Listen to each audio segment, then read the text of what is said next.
Oh my god, Tangen's gonna shut him down. It's a double kill for Jim. Oh my god, Jim! Looking pretty good. It's gonna be a triple kill. Jim comes on fire. Jim comes on fire.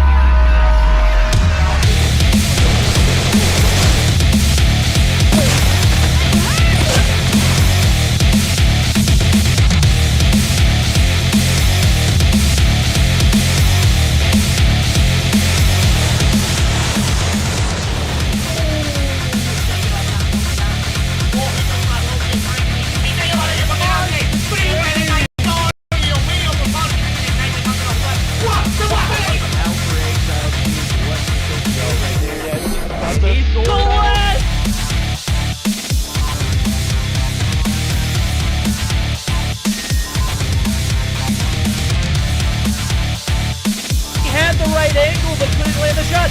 The dart goes to 2-piece.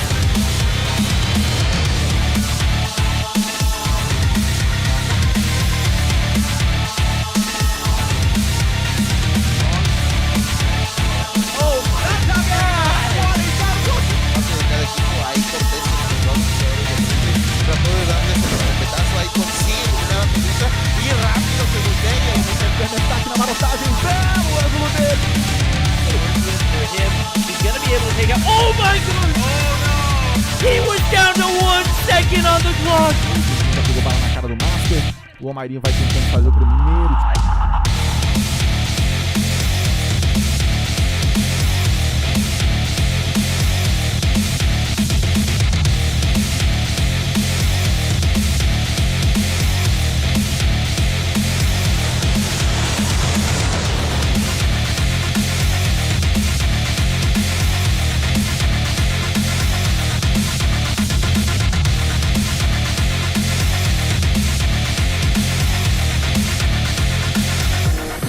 Da estátua vai tentar o tiro porrada e bomba! Vem! Clutch muito difícil de vencer, mas...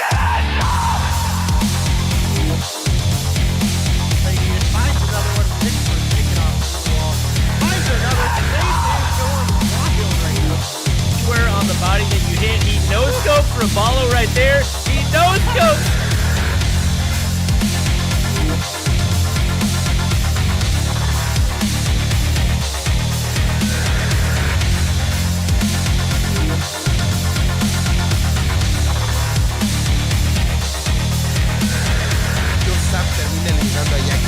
queda solamente vivo por parte de repente, consigue la primera baja de este Sam, se da cuenta que no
Ladies and gentlemen, welcome back. Mobile Mayhem Summer Split is here. We are joined by the one and only Denominate, and excited to be bringing you guys some more Call of Duty Mobile action. Most of you have probably been following along via Masters over the last couple of weeks, but we're back with the one and only Mobile Mayhem. It's going to be a 2-month season as usual.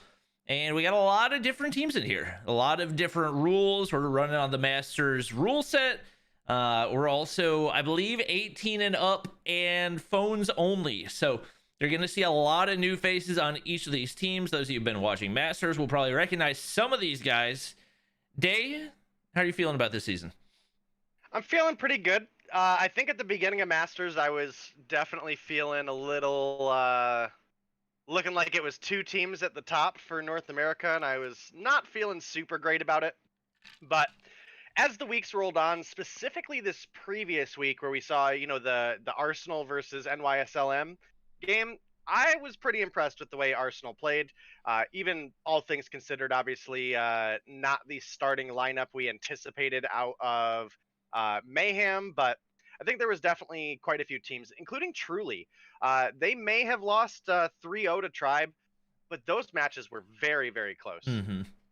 Yeah, I was pretty impressed. I was kind of under the same impression as you. Is like, there's 2 good NA teams. Outside of that, it's terrible. And don't get me wrong, there's some pretty bad teams in NA Masters, and that's just the result of the way that some of it has worked out. But I would say there's 5 really solid teams that you got to keep an eye out for. Obviously, Tribe and NYSLM are 2 of those teams, but also XRK has looked really good. Truly has looked really good. And one thing I said, like, before the broadcast even started is Arsenal has a super talented roster. I figured they would give NYSLM a good run for the money, and they actually ended up winning in a 5-game series. So I'm excited to watch this season. I think a lot of these teams are going to develop as the season goes on. We've seen that happen season after season. So our first matchup is going to be, and I think that the cartography is going to be working, NYSL Mayhem versus Fuse. You guys will likely recognize Fuse, as I believe they actually ended up winning a series on stream in Masters, if I'm not mistaken. As far as the bans, we got a ban on the Death Machine, ban on the Sparrow. Do have to keep in mind we have a different restriction on the operators that are allowed, and we don't have bans on guns anymore. I would say the current meta that we have is actually one of the best we've ever had, and I keep in mind we got a big time buff to the Fennec earlier today, so I'm expecting to see a few people running that. But as far as the maps we're running, Hackney Yard Hardpoint for game number 1, Summit Search and Destroy for game number 2, and Raid Domination for game number 3. Day, how you feeling about the matchup? I'm definitely feeling pretty hyped about it. We have actually quite a few good matchups here tonight. The one thing I will say, which I was kind of mentioning to you before stream, is I'm not super in love with the 150 hard points and the 150 dominations. I don't think it really gives a lot of time for the gameplay to develop. If you look back at our last season, I mean, there was countless times that we saw something start out with a team having a 120 point lead in hardpoint, and it coming back and either being a comeback or at least, something like a 250 or a 240 comeback. That's something we saw Tribe obviously succeed in, and quite a few other matches, including the finals up against Zygnus, where they were down 3-0, and the 4th match they were down, and about halfway through they came back. If we would have been playing on a 150 hardpoint rule set, that might not have been the case. So I personally am hit or miss on it. It does make the games quicker, which I guess in turn will make our night quicker, but yeah. I'm hoping these teams just bring the fire early on, because there's not a lot of time to make it up in the second half.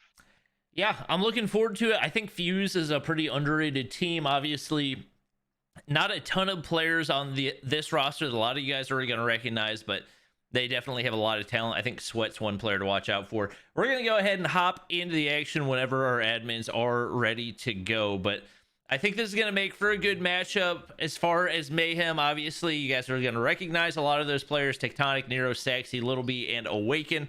Little B was actually not able to play with Mayhem on Tuesday, I believe, or on Monday, I guess, due to connectivity issues, but he is back. He is ready to go, and it looks like the action is already underway.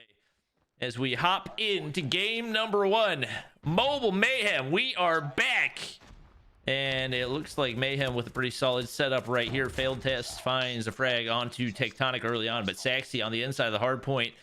2-piece with the Fennec. I believe he was already loving that gun, and it just got way stronger than it was before. So he's definitely going to be a player to watch out for, as he is 3-0 off the start. Oh, man.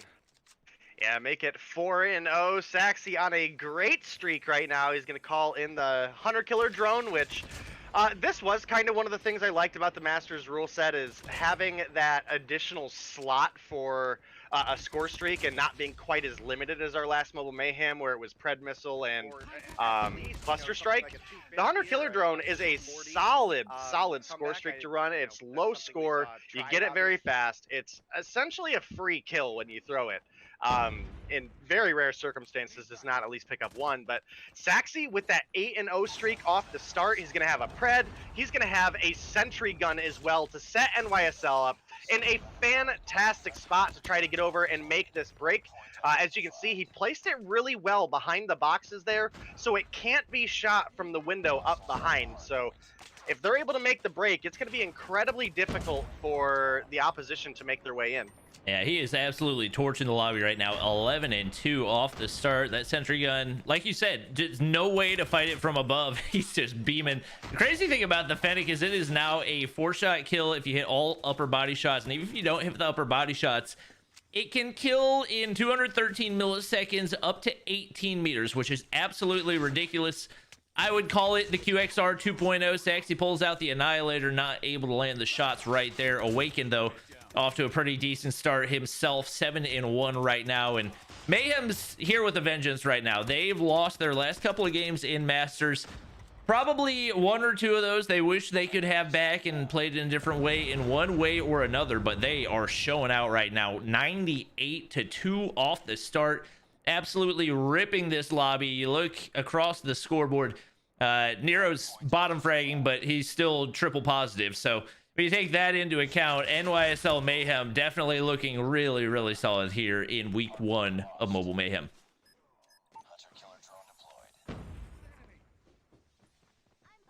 And Dave may be muted. I did accidentally hit my hotkey to mute. You are correct. But, yeah, you're right. Mayhem are bouncing back with the Fury. Obviously, coming back off of their loss against Arsenal, they are showing out in a big way right now. And this is much more the Mayhem we expect to see. And while it may be against a team that just made it into Mobile Mayhem via fighting their way through Challengers, either way, this is a team that made it through Challengers and is now here in Mobile Mayhem. So definitely expect to see some of the talent refine on this Fuse roster. Specifically, Failed Test and Heaven looked really phenomenal during Challengers, as well as 4700 seemed to be a pretty solid sniper. I don't know if he'll quite give Little B a run for his money, but hey, that is still something ahead. Yeah, I was trying to do my best to spectate both teams, but every time I switched to a Fuse player, they just died. Little B finished that one, I believe 21-3 right there. So that was, oh my gosh, that was a freaking heater off the start for NYSL Mayhem, who is definitely back with a vengeance. Little B 21-3, Saxy 18-5, Awaken 12-3. Whenever your top 3 guys are all quadruple positive, that is typically going to be a good sign. Nero, that OBJ player, still going 7-2. Tectonic, not quite up there with the rest, but that was definitely a pretty freaking hot start for that team. Yeah, absolutely. It's really hard to complain about a performance like that. Little B, 21 kills on the board. Saxy was frying up the lobby as well, 18-5-3. Definitely 2 of the biggest factors into how well NYSLM did there. Tectonic didn't really find a lot of ground, and that's definitely a little different for him. He did finish positive, but I mean 8-5-5. You almost got to chalk that up to just not being able to find the kills when Little B has 21 and Saxy has 18. You look over at the side of Fuse, top frag is 6 and 13. So even on that aspect, Tectonic outfragged anybody on the other team. So again, it's kind of hard to discredit his performance there because it's low kills, because again, this is a Saxy we have not seen in a long time. Yep, definitely a hot start there for Mayhem. We do have all of our players ready up and good to go, so we will start whenever our admins are ready. But I will say Tectonic has been, even in Masters, I would say he's been a little bit slower than we had seen him be in past seasons. I think part of that is, from what I've seen and heard, he's actually taken over some of that IGL in-game leader role, so that probably takes up a certain amount of his capacity, and he's a little bit more focused on telling the team what they need to be doing, what they need to focus on, and everything else, rather than solely slaying, which obviously can play a really big role in things. But I'm excited to see him start to fill that in, and I definitely feel like of all the players here, he is definitely the leader of the team. And yeah, excited to see what they got in store. You got to think in search and destroy, Mayhem probably going to have the advantage, especially with Little B on the sniper. You got no restriction on the amount of snipers you can have. Summit's not really a super sniper friendly map, so I don't anticipate that we'll see more than one sniper per team, but definitely expecting Little B to pull that out, and especially with a number of different players that have been SMG primaries / Fennec primaries. The recent buff probably going to continue to favor NYSL Mayhem, especially Saxy, who we saw pop off with the Fennec. He's used that a good bit over the past amount of time. Whenever you master that recoil pattern, especially with the new range that has gotten, that thing will torch some people. Yeah, absolutely. It's the time to kill is just absolutely devastating, if you want me to be blatantly honest with you up front. So definitely looking to this next matchup. I think Summit has a lot of opportunity as well for the Fennec, just because there's so much fast action close quarters throughout the middle of the map. However, one of the things I talk with Verdict about a lot is Summit is a very interesting search and destroy map, just because of how quick you can get from one bomb site to the other. With Summit being so long and narrow, it quite often gets narrowed down to the middle building being your primary defense and offense. So you've obviously got the upper side. It would be C side domination. I think, if I remember correctly, that is going to be your attacking side. They have that high ground towards mid, and then the defense side can kind of post up, and the bombs are on their side of the building, so they don't have to push in quite as far, but they're going to be watching the entrances, as well as that mountain way along the A side bomb. Yep, I think we're waiting on screenshots from 1 or 2 players, so once we get that submitted, we should be good to go. Keep in mind, this is best of 3 rather than best of 5, which we have in Masters, so like Day said, the game is going to be a little bit shorter with 150 hard point instead of 250. Okay, noted B. And 150 domination instead of 200 for that. So we will go ahead and take a look at the schedule for the rest of the night. We do have F4 versus Setsunai in game number 2. Arsenal versus Mafia X in game number 3. And Tribe versus Strike Zone in game number 4. I think Mafia X is the only team that I haven't heard of. I don't know if that was a team that auto-qualified. Did they qualify in Challengers? They qualified in Challengers, but I don't think their opponents showed up. I think they qualified by disqualification. However, during the Me6 Sunday Showdown that I also cast, I have seen this roster play, and there is a lot of potential on that roster. So I'm not going to put them in like the top 4 or anything like that, but the way I've described them before is almost kind of like an Infinex feel, where they have this really high potential, but they don't always bring their A game. And I'm really hoping they kind of follow that vibe of, you know, hey, they have a best of their best, they have a worst of their worst, but every time we see them, they seem to improve. So definitely a lot of potential there. All right, looking forward to it. We do see, whoa, high value concussion nade right there. Saxy comes flying through. Little B pulled out the XPR. Was not expecting that. It actually did get a buff, but the only buff was to the recoil pattern. So I wasn't expecting to really see it a whole lot, but obviously making it work right now. High skill weapon. You got to hit very high on the chest in order to get a one shot. You see a couple players dropping to 4,700 off the start, and he's going to have 2 kills. He's going to spot Little B, not able to hit the initial shot. He's going to go ahead and make the rotation toward that entryway. It will pick up an SMG. Should be a pretty easy frag for him to find right there. Missed a couple shots, but his opponent missing as well. 3 kills off the start for Little B, heading into round number 2. Yeah, Little B, definitely a big asset that this NYSL roster needs to show up. I mean, he has been one of their most consistent players, specifically in Search and Destroy. So to see Little B pop it off the way he did in the hard point and opening up Search and Destroy with 3 kills, I'm starting to expect this is probably going to be a quick 2-0. He picks up a kill onto Sweat there. Awaken picks up a kill onto Waze. Actually, Waze, another phenomenal player that I don't think I gave him the credit he deserves earlier, but failed to test. Gonna pick up the kill onto Tectonic there. Little B finds another onto Heaven.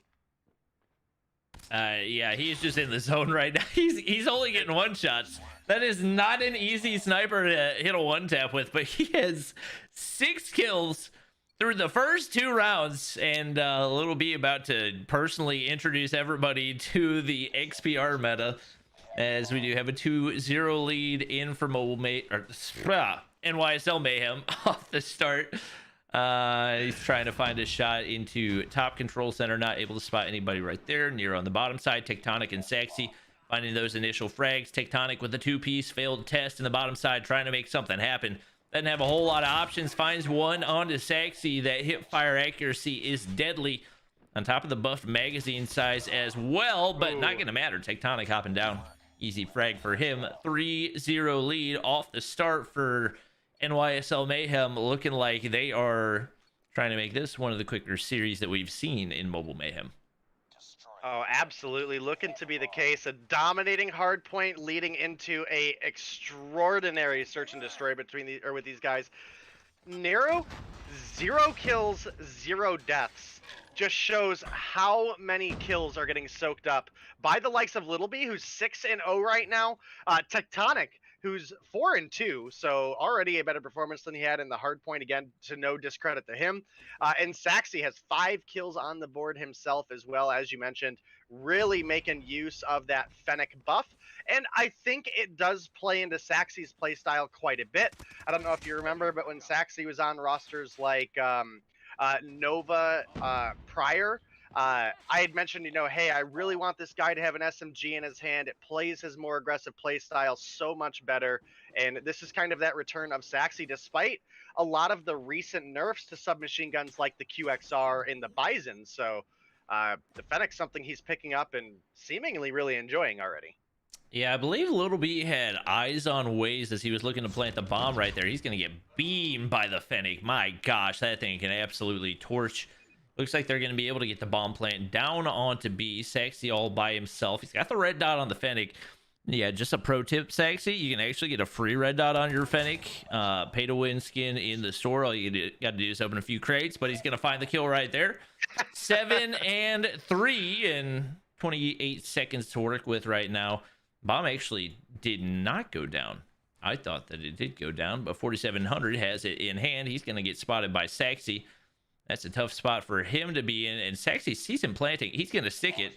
I'm surprised. What am I looking at right now, Saxy? You're looking at a Saxy beaming. It looks like he's just trolling him at that point. He's going to be able to get the defuse right there.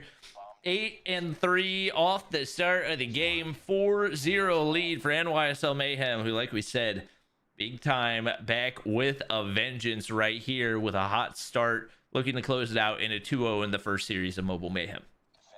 Yeah, you're absolutely right, Bobby. They are absolutely killing it right now. You can't complain about the way they're showing up. Obviously, we don't expect you to show any bias, but we all know, right? Like, you're all part of subliners to some degree, so we all know you want subliners to win and look good here. No, I'm completely unbiased. I've never had a bias in my life toward one team or another. I have no idea what you're talking about. Oh my goodness, Sweat absolutely beams Saxy there. Saxy went for the challenge. Not quite going to work out for him there. We do have Waze looking for a gunfight. He's going to pick up the kill onto Awaken, picks the head off of the staircase there. But Little B is going to find the return. It's now a 2 versus 1.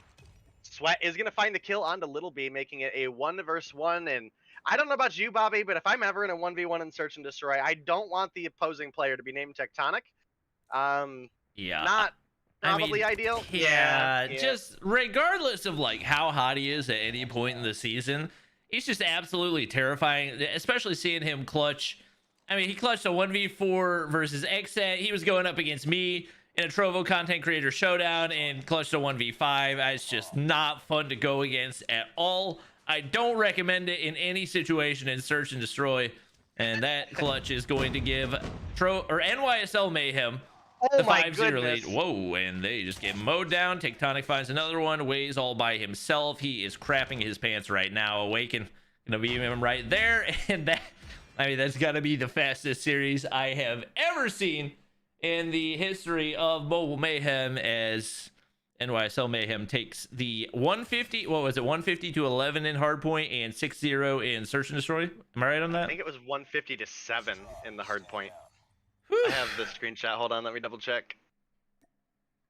Let's see. NYSLM versus Fuse. Yeah, 150 to 7 in the first matchup, and then a 6-0 search and destroy win. Like I said, this NYSLM Mayhem roster just. I don't think they were super happy with their loss against Arsenal. I mean, even with how good Arsenal played, and they have probably been scrimming like crazy since then. So they came through and showed us exactly what they're made of there. And Saxy 8-4, Little B 8-2, Tectonic 8-2. Kind of hard to argue with those numbers. Yep. We do have Nero laying a goose egg right there. A little bit surprising his team goes 6-0 right there, but obviously they didn't really. 3 of your teammates have a combined 24 kills in 6 rounds. Yeah, 24 of the 30 total kills. That does soak up a pretty good amount of the progress. So probably not a whole lot of opportunity. I mean, he had at least 2 opportunities. He died twice, so. Not wrong. You're not wrong. That is going to get us ready for match number 2. That's going to be F4 versus Setsunai. Those of you who've been watching Mobile Mayhem will likely recognize F4. Those of you who've been watching Masters will likely recognize Setsunai. So they've showed some pretty solid performances. Weren't able to get the win in their performance on stream as far as I can remember. I remember casting them, but I don't remember who they went up against. But I think this is going to be a pretty even matchup. Well, I got to cast Setsunai on Tuesday with Vague, actually, for Challengers, and they looked really, really good. Obviously, you know well enough, it's kind of like the return of Meralto, Evader, some other names that have been in Mobile Mayhem before. So this is a team that knows exactly what they're up against and is prepared to put up with it. All right. Well, I'm excited to watch them. I'm trying to get our scoreboard for cartography figured out because I did something that I wasn't supposed to do. So I'm currently working on that. We should be good in a minute. Sometimes that's just the way it goes, man. He said right scoreboard, but needs resizing. Okay. Yeah, I think it's 1877 by 177. B put it in the chat the other day. Okay. 1877 by. Yep. Well, I did not do that correctly. Wait, maybe I did? It looks weird. I don't know. It looks right in game. It covers up the Okay. right Well, I'm just gonna trust the process and assume that B is correct and everything. Is it okay if I just stretch it to the edge of the screen? Make sure it's not off the screen. I can just manually resize it, right? Yeah. We're gonna assume that works. Okay. Anyway, we do have a couple more matches after that one. I'm excited to see Arsenal versus Mafia X. Obviously, I don't think any of us have gotten to see Mafia X yet. I mean, again, I've seen them in the Mystic Sunday Showdown, but Okay. as far as like in a Mobile Mayhem or in Masters, no, we have not. All right. And then obviously Tribe versus Strike Zone. Strike Zone shown some good progress. They've definitely seem to be improving a good bit. I believe they took down Turbulence on Monday, and Turbulence definitely seemed to be at least in the top half of teams in Masters right now. So, Oh, absolutely. I'm excited to see what they're gonna bring to the table. Chat's predicting that Setsunai is gonna clap them. Ooh. I'm also predicting that, but Oh, are you? I don't know what the Yeah. F4 roster looks like right now. I know what the Setsunai roster looks like. Okay. Well, that doesn't really help me a whole lot. I believe, man. I believe. I actually have it. Hold on, I can pull up the. Oh, that's the wrong link.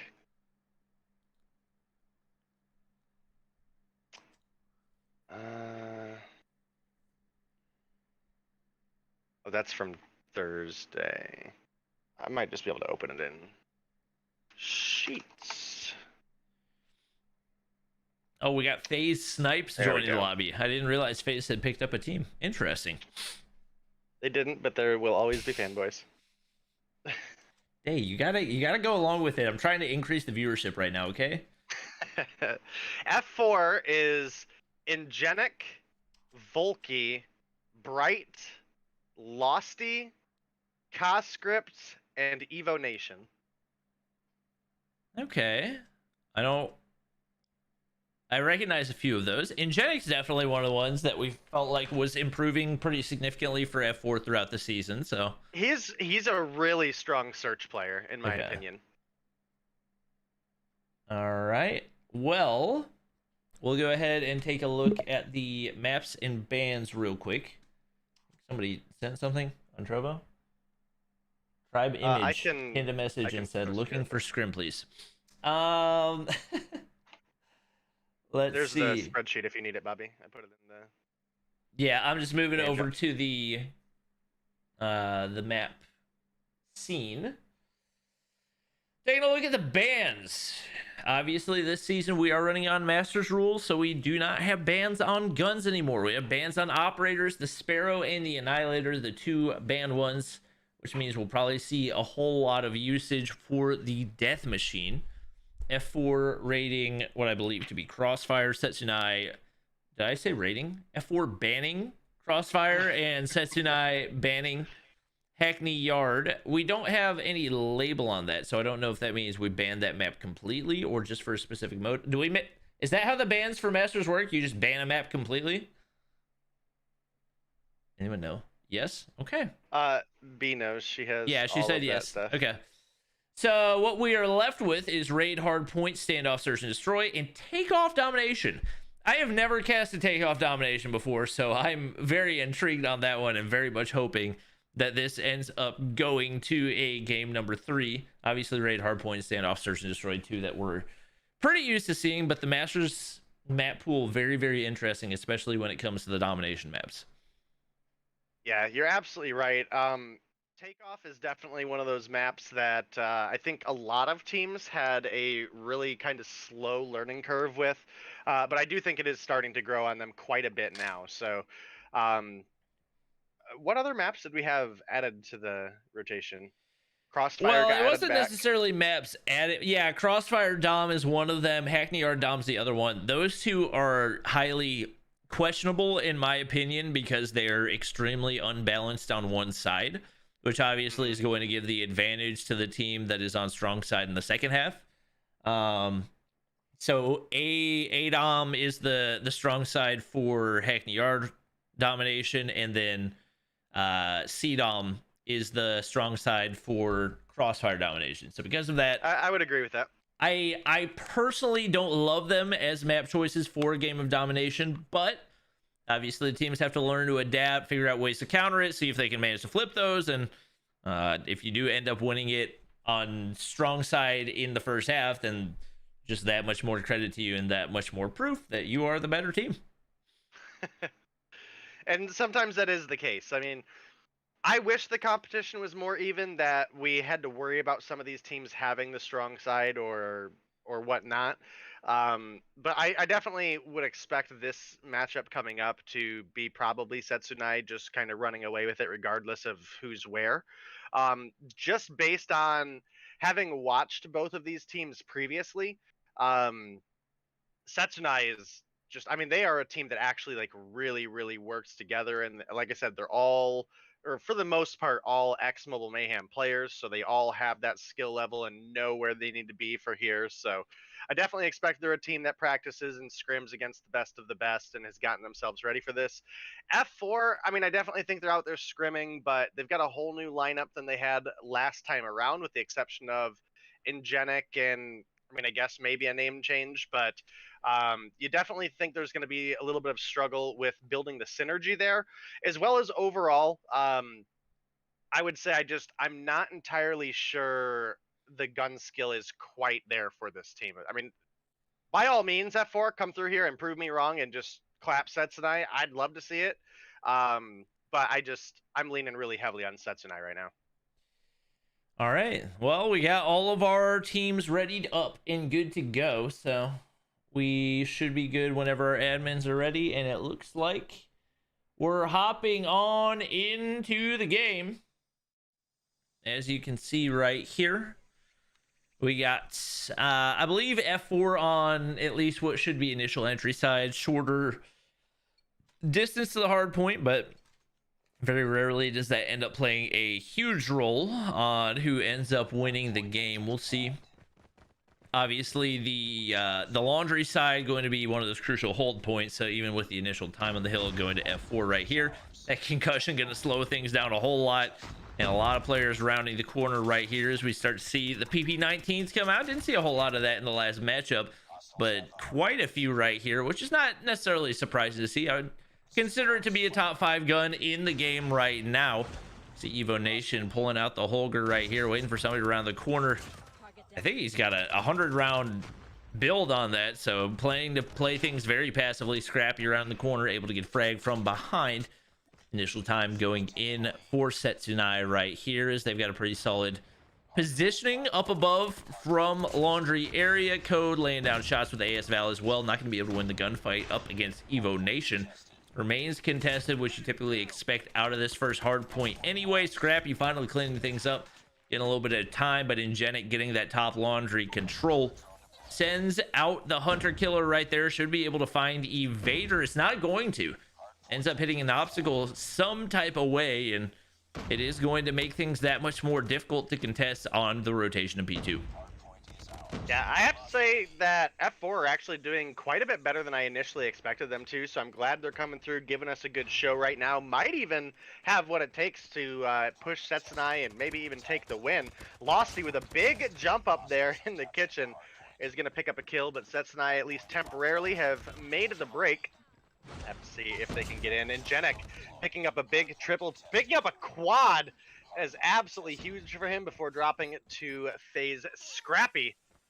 And if I remember correctly, Bobby, I think you were saying the Bison, I think you put it 5th best gun this season? I put it at number 4, but after the nerf to the Fennec, or after the buff to the Fennec, I would probably put it at number 5. And drop the QXR off? Or not the QXR, the QQ9? Drop the DRH off. I have the QQ9 top 3. Oh, okay. Yeah. Okay. I was trying to remember. I watched the video, but it's been a couple days, so I was trying to remember the order. But it's it's a much more balanced meta this season than we've had in past seasons. So I've been wanting to see people play on it, and because the Masters on the esports version of the game, I haven't gotten to see them play on it because they're still playing on the season 4 balance changes. So it is definitely refreshing to get to see so much variety in the meta with what we're seeing between these two teams. Yeah, absolutely. It sure beats, 10 people loading in with a Bison or 10 people loading in with a QXR or, whatever the case may be. Right now, we've got about a 38 to 48 point score right now with Setsunai being 10 points in the lead. But, again, Mafia X coming, or Mafia X, wrong team, F4 coming through with a pretty strong performance here. And might even be able to make this break in Garage. They've picked up quite a few kills, but Meralto with a double of his own, make it a triple as he finds Bright as well. Might be able to hold off the opposition. Scrappy is going to pick up the kill onto Losty, and that's Setsunai holding on to the point, but, you definitely think now for F4, and as they are setting up for the basketball court, and oh no, that's rough. That's pretty rough. Yeah, big Pred missile going in for, I can't even remember who dropped it, but Losty's going to find a 3-piece there just like that. I think it was Code. Avenging his teammates right there. He's on the hard point right now. He's got a death machine ready to go, 10-11. Throwing down some kills off the start and some time going in on the hill for F4 right here. Players spawning really both sides for Setsunai right now. No real control for them as they're trying to get the break on in. And that's the thing about this point, especially once you get some of that utility pulled out, makes it really, really difficult to get in. Losty's going to get a hunter killer drone kill. Free fires around the corner. Death machine kill number 1 goes on in. And right now, Setsunai not able to get any type of momentum. This might be a full 60 going in for F4. Code trying to make the push in for himself, and he's going to be able to shut down one of those death machines. So not going to be enough as he gets taken out. And wow.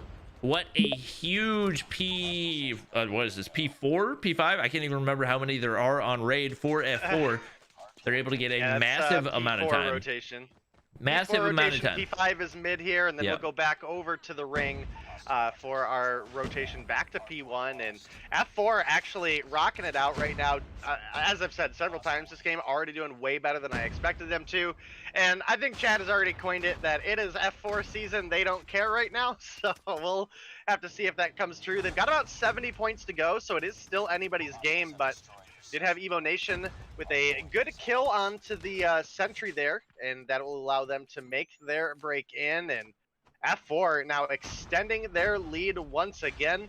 And Sets and I getting to be in a rough spot because we are now within a single hardpoint hold of a full hold at least of a F4 win here in hardpoint. So we'll have to see. Yeah, they are finally going to be able to get the break right there. Not sure if it's enough scrap time to really make up for the lost time. We do see F4 pushing on in. Going to waste one death machine right there. Not sure that was the time to make that push, especially given the amount of time they were already able to get on the hill. So that might come back to bite them. We do see Sets and I already set up on the next point, and with that death machine now not available, that's going to make it that much more difficult for F4 to get the break right here. We see COD on the hard point, 16-4 right now. Looking at the overall KDs, Meralto up at the top. One of the most experienced players here, was on the number 2 team in NA Champs last year with XSET, 23-17, showing out right now. And looking at the KDs, it looks like this should not really be a close game at all. Everybody on Sets and I in the positive right now. Evader at 14-5, nearly triple positive, but just the rotations and the holds for F4 have been so good so far. They've been able to keep things close, but obviously the kills starting to play a bigger role right here as some of those operators, some of those score streaks starting to come into play. Nobody able to get anywhere close for F4 right now. And Coach is chilling in the bag. He doesn't have a single care in the world, just holding some of those angles. We're also going to call in his Pred missile. That should seal the deal. The double kill over on backside of mid. That is going to be Sets and I bringing things back after it looked like things were starting to slip out of their fingers, getting the win in game number 1. Yeah, and I think F4, even though they didn't come through with the win here, I think they performed really admirably, especially with the rotations. It's kind of one of the places where I thought they were going to struggle the most. And that wasn't necessarily the case. The rotations and their teamwork was actually the thing that kept them in the game for as long as it did, because as you mentioned, the kills made it look like that should have been a one-sided match all game long. Meralto with 28, Scrappy with 23, COD 18, Mangoes 19, Evader 15. You look over at the opposition on F4, top frag is 16 with Ingenic and Losty both tied at 16. Next is Evo Nation, who did finish as their MVP with 15, but then 8-8 for Volky and Bright. That does not spell as close of a matchup as that was towards the middle. With the closest person to being positive on the side of F4 being Ingenic at 16-17. So surprisingly good performance from F4. I'm hoping they can come through. Again, one of the things I did say I think they were going to struggle with was the gun skill up against a team like Setsunai. And clearly that has been the case so far. Again, just looking at the kills on the board. However, Search and Destroy is that mode that we always say, man, this kind of gives a little bit of leeway to the underdog. It's a lot less hard to get snowballed in Search and Destroy because you get that fresh round reset at the end of every round. As well as just the opportunity of getting a first blood can really change the dynamic of how that round is going to go. Yeah, we know typically in Search and Destroy, the X Factor most of the time comes down to the sniper. We are going to be on standoff. There's some opportunity to minimize the impact of those long angles, but typically it does still end up playing a pretty big role. And for those of you who watched Champs last year, Meralto has mastered the wall bangs of standoff. He hit some crazy shots. Definitely going to be a fun one to watch. And right now it seems like if you are Setsunai, you kind of got to work on some of those rotations and maybe your utility management. I think that's what a lot of it comes down to, because they gave up nearly a full 60 on P4 over on that raid map. And especially looking at the kill count, it should not have been as close as it was. I think maybe a little bit of lack of pacing for the utility when it comes to operators. Some of the score streaks probably are the result in them giving up nearly a full 60 on that hill. So I think they've got some room to improve in the hard point, but the fact that they were able to win that with giving up a full 60 up against a team they were losing, or that they were beating pretty easily in the kill death charts, I think is definitely a really good sign for them, and definitely a good sign when it comes to what we expect to see in the search and destroy as well. I'd like to point out, chat, that all of you guys in chat that were saying it was F4 season when F4 was winning are now taking it back and saying it was a joke, so... That's just chat. gots to call you guys out of that one a little bit. But overall, I mean, again, I think F4 has a lot of potential, but they also have a long road ahead of them. And it's going to be a long season ahead of us. So they have time where they can improve throughout the season if they don't pull it together here in the search and destroy. Obviously, sometimes teams are just search and destroy teams. I know if like we look back at last season at 11T, who's obviously going to be competing in LATAM this year with the Divide.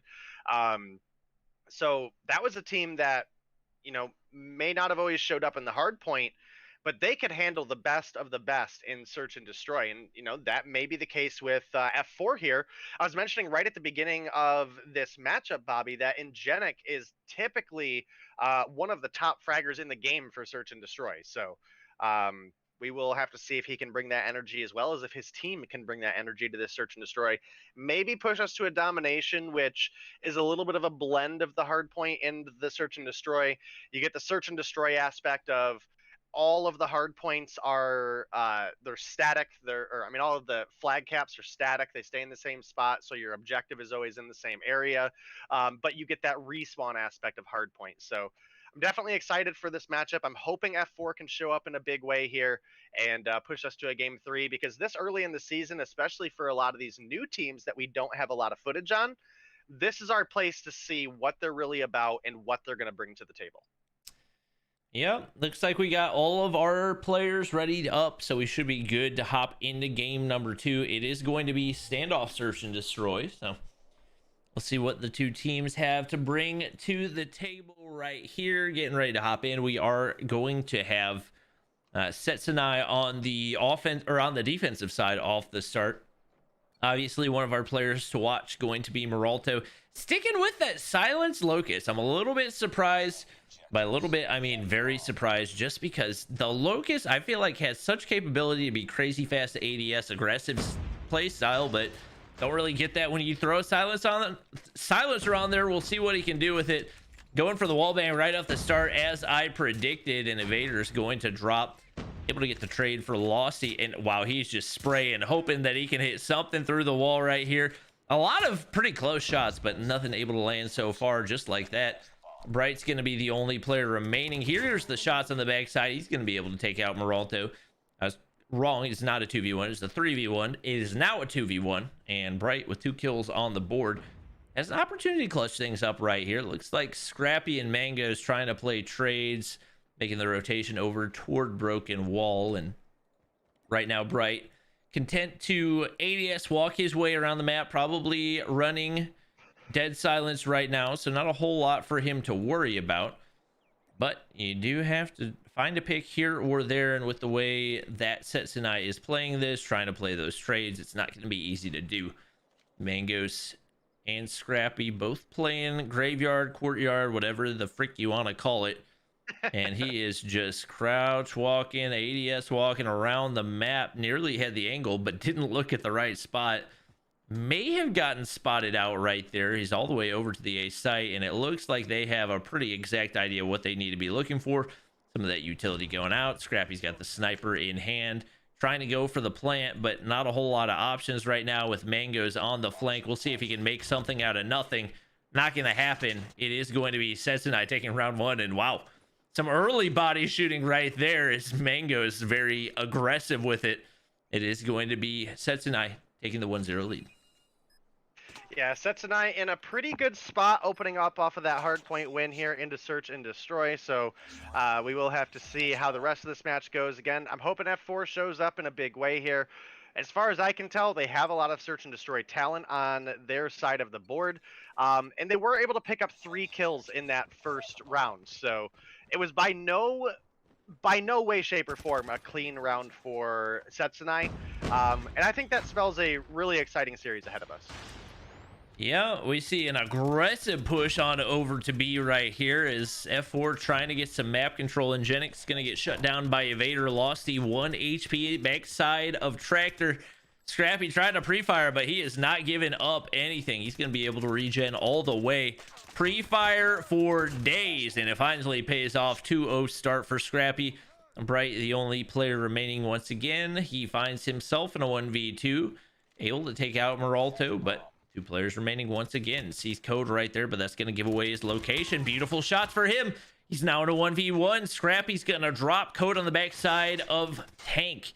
That is not an easy head glitch. I mean, neither of these players really dealing in easy head glitches right now, but COD slides the corner. Beautiful shots for him.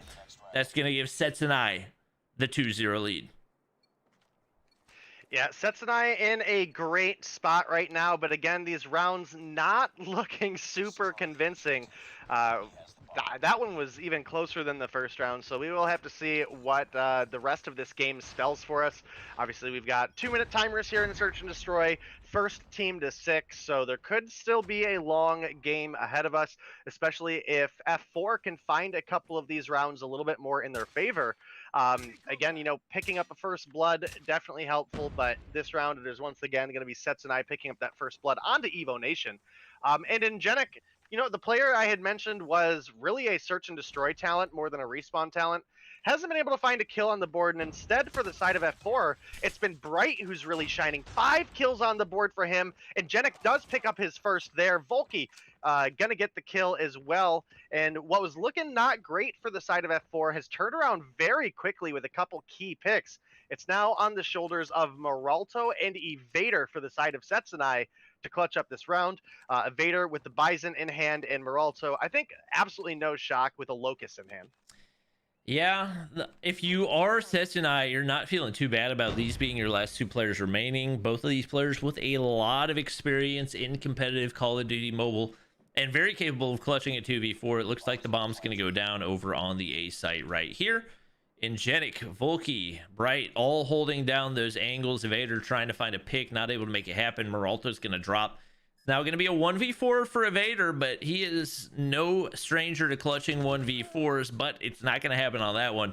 Losty shuts him down. Top blue finally around, going in for F4. Looking like they might be able to make this a close one, especially being on the offensive side. That's typically one of the more challenging angles to try to push. So being able to take one off of Setsunai that early, definitely a good sign for them.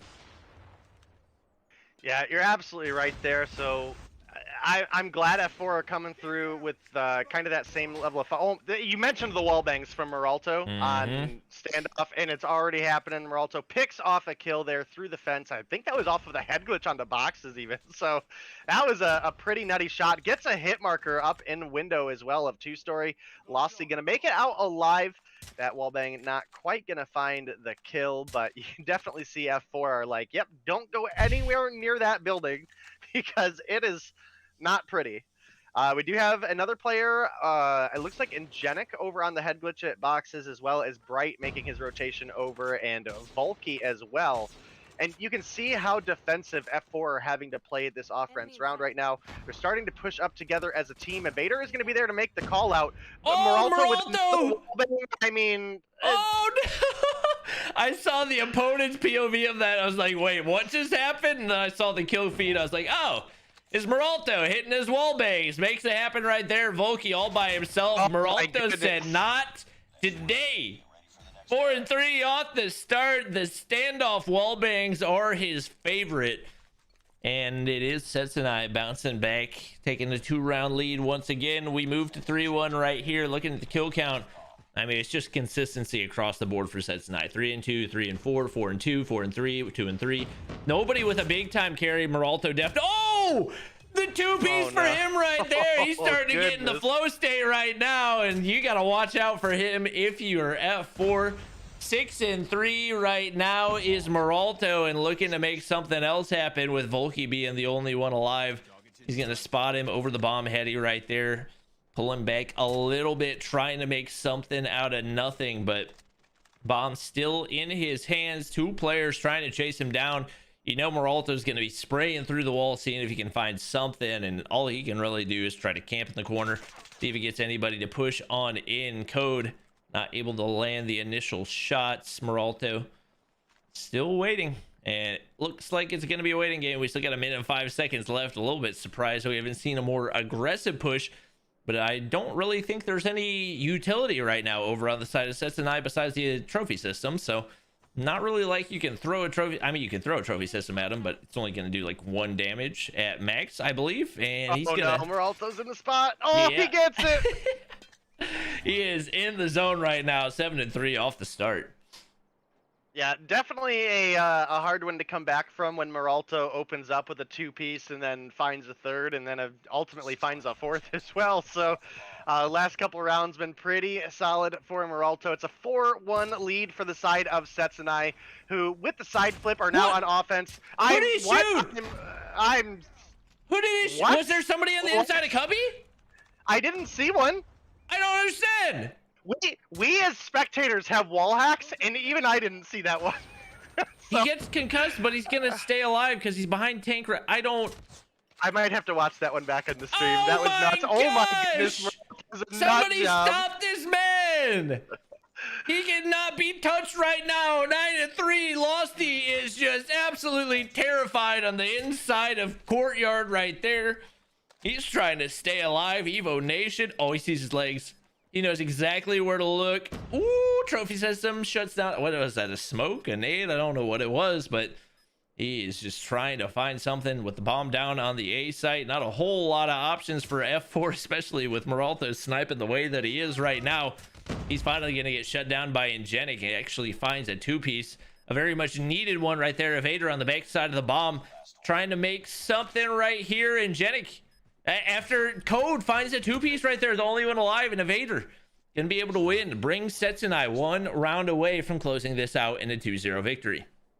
Yeah, and I'm going to say right now, F4 were looking great when this game started, but it has absolutely been the Moralto show ever since like round 3. So that's been a pretty big downhill slide for the side of F4. And, you know, now if you're looking at it, it could happen. F4 could make the comeback, but it would be a long and hard-fought 5 rounds in a row they got to win. Oh, my goodness. Did you see that spot? He was probably millimeters from landing a shot on the Losty right there. Oh, my gosh. All right, I'm going to get to watch that snipe back on the stream here in just Oh a second. my gosh. I just don't even understand. I have no idea how he landed that. That was one of the most... Like you said, as spectators, we have wall hacks. Like, we should understand, oh, that makes sense that he hit that shot right there. I just don't get it. Even there was nobody there. it on the kill That cam, had to be a spectator glitch of some kind, because I'm watching it back. There was nobody there, and a kill popped up in the feed. I don't know what happened, but Moralto in the zone right now, 9-4. Everybody for F4 getting shut down right now. Mangoes finds one onto Bright. Volky the only one left. Evo Nation drops, pre-firing around the corner, trying to find something. He's 4-5, but Mangoes is right there. He's waiting. And that is going to be another easy 2-0 victory as Setsunai gets the sweep up against F4. Yeah, I mean, chat is like, yo, he's hacking. And it definitely looks that way, chat, but I can assure you Moralto is a true gamer. And we mentioned right at the beginning, this map specifically, he knows his wallbang spots. And the only thing I can really explain that is the drag must have just not lined up with the spectator view of it, and it looked wild. But Moralto, 9-4. It's early in the day to call it, but I'm going to go ahead and say Moralto probably MVP of the day, or at least most exciting player of the day to watch. And Sets and I going to walk off with a 6-1 win in Search and Destroy. Yeah, I was, I mean, I guess I called it when I said he's known for his standoff wall banks, because holy crap, did he show up right there. I still don't understand what happened on the one. I'm going to have to like run it back in slow motion and see where on the map somebody got killed, because it was definitely not where he was looking on the kill cam. But that was absolutely crazy. Big performance for him, both in Search and Destroy and in the hard point. Like you said, probably our MVP for the day so far. But we're only halfway done, guys. We still got a lot of work to do. Taking a look at our schedule. Up next, we got Arsenal versus Mafia X. Those of you who've been watching Masters will likely recognize Arsenal as the team that actually took down NYSL Mayhem on Monday. So I expected big things out of them, and they definitely showed up big time. They've got a lot of big names. Not necessarily from the most recent seasons of Mobile Mayhem, but some players that have definitely been grinding even when they haven't been on a team. They showed up big time and are definitely going to be a force to be reckoned with in this season. Yeah, I pretty much every time I saw Moralto since the last time we saw him in Mobile Mayhem, I'm like, dude, when are you making the return? You got to come back. And man, for a day one performance, this is exactly why I wanted him to come back. He did not disappoint, that's for dang sure. Didn't disappoint whatsoever.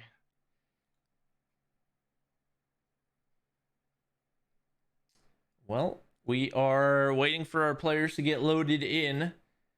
I made the mistake of resending my notifications for my Wilder stream earlier, so I still can't send out notifications yet. We have X Thug joining the lobby. I'm assuming that's probably a Mafia X player because I don't think I recognize him from Arsenal. We'll take a look at our maps and bans. Before we do that, wait, I don't think I have that set up yet, so we will take a look at the maps and bans. Right here, we do have the Sparrow and Annihilator banned, so likely going to see a lot of death machines. That's pretty much those are going to be the three that you'll see on rotation when it comes to operator skills for the most part. Maybe a couple exceptions here and there, but in general, those are considered to be, outside of the banned guns, the top options. We do have some at hardpoint for game number 1. Raid, Search, and Destroy for game number 2. If we go to a game 3, Hackney Yard Domination. Like I said, not my personal favorite for Domination. Very, very strong over on the A side. But if I had to guess, this is probably not going to go to a game number 3. Arsenal just looking really strong. It looks like they've got their full starting lineup. We do see Molly, formerly of Trovo Mayhem. Clay, who I can't remember who he's played for in the past, but definitely recognize him. Asta, formerly of Seminole, I believe. Or maybe it was Hammers, one of the two. They were the same team for the most part. And then Veteran, the one player on the roster that I do not recognize. Yeah, the roster that we have for Mafia X, just so you have it in front of you, is Innocence, Hermes, Reckless, Shinji, X-Thug, Foreign, and Maya. All right. Well, and they were one of those teams that through the Challenger series was just one of those kind of constant improvements where they have this really high and this really low, but seemed to get better and better as we went. So I'm hoping really big things out of Mafia X this season. Day, I believe you are going to be streaming something after the broadcast. Would you like to tell chat about that? Indeed. Yeah, for those of you who were there, you'll know exactly what we're talking about, but it is going to be the Spawn, which is the COD mobile competitive scene talk show hosted by me and Zim.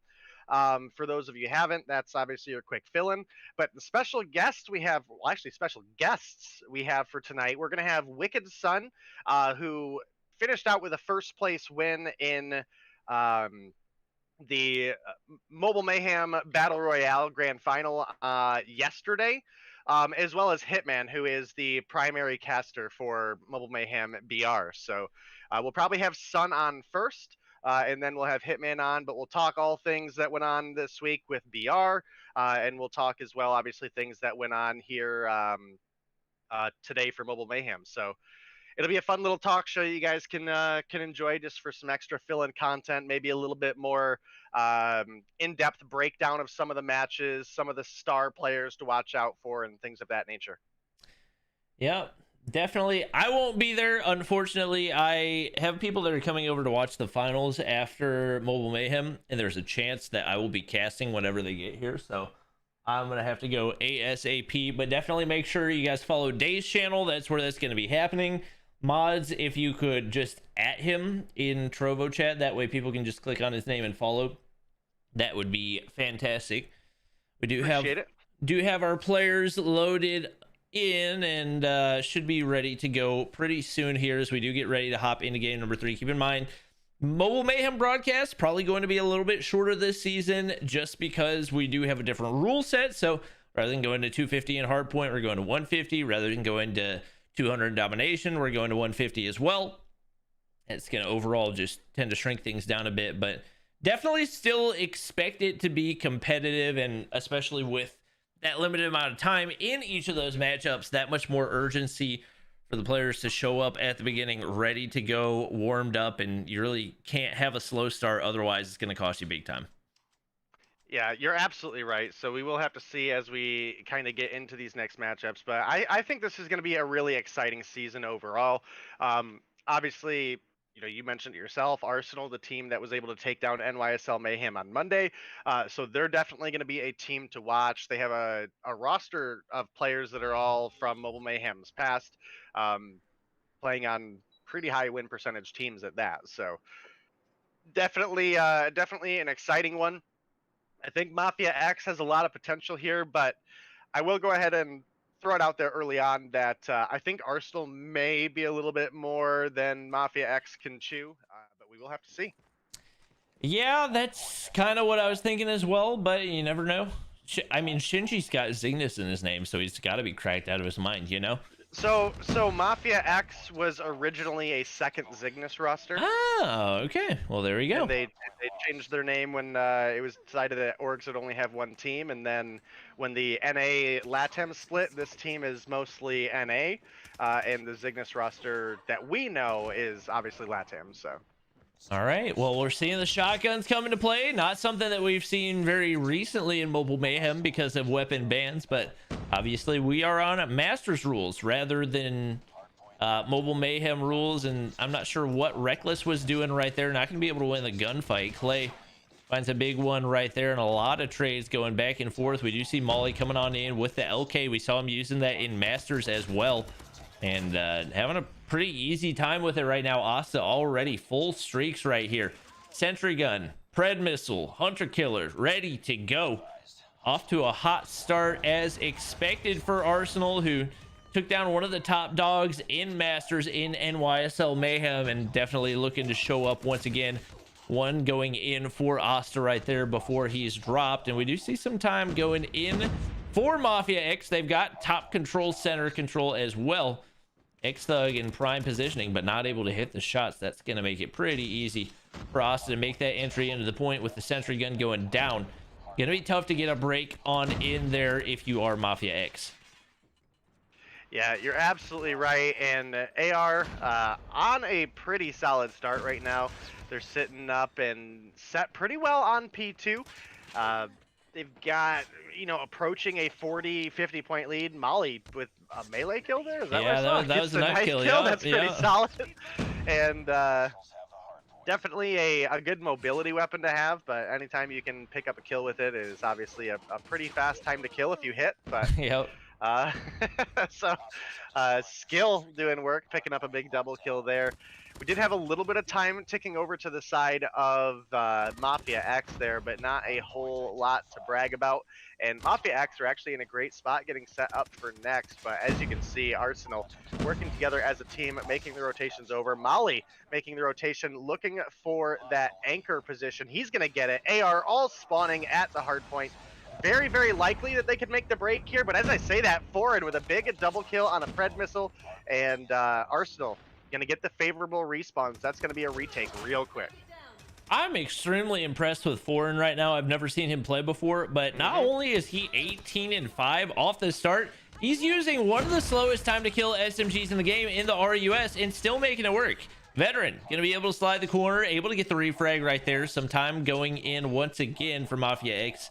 And this one more contested than we typically expect it to be. I don't know if Molly's just going melee only, but he just got a 3-piece with a knife in a competitive Call of Duty mobile tournament. I don't know what's happening right now. Gonna pull out the cordite, trying to get the break on the rotation over here to P4 as well, and not able to hit those initial shots. But I think that shows just how strong melees are right now, because one shot, one kill, making it work. Yeah, indeed. It's easy to get a quick pick if you have the range when you happen to run into that that enemy. But Obviously, that's not always the case, especially when rounding a corner and you don't necessarily know where someone's going to be sitting. So we will have to see as we get further into this match. We've seen several players in the past really rock the melee weapons as well. Trying to remember who it was before. Maybe Poppy something was. Yeah, Poppy with the baseball bat. I think he was on Strike Zone. I believe he was on Strike Zone. Got Yeah. a couple solid triple kills, like versus good teams too. I think he did it in Champs, if I'm not mistaken. I think so too. I think that's where you were telling me before when we first saw him came into Mobile Mayhem. You were like, man, if you didn't watch Masters, Poppy is a man with the baseball bat. And then, man, like I said, I think I saw like 3 or 4 times he got a triple kill melee. I was like, oh my goodness, but that's neither here nor there because right now it is the Arsenal game, and they're sitting up about 30 points right now, not a super comfortable lead. And like I said, Mafia X, they have their really good highs, and I think they're playing exceptionally well right now, especially Foreign, who you mentioned already is obviously really showing off pretty big right now, 23-10. Innocence 15-15. The one that's struggling a little bit behind that I'm a little shocked about is X Thug.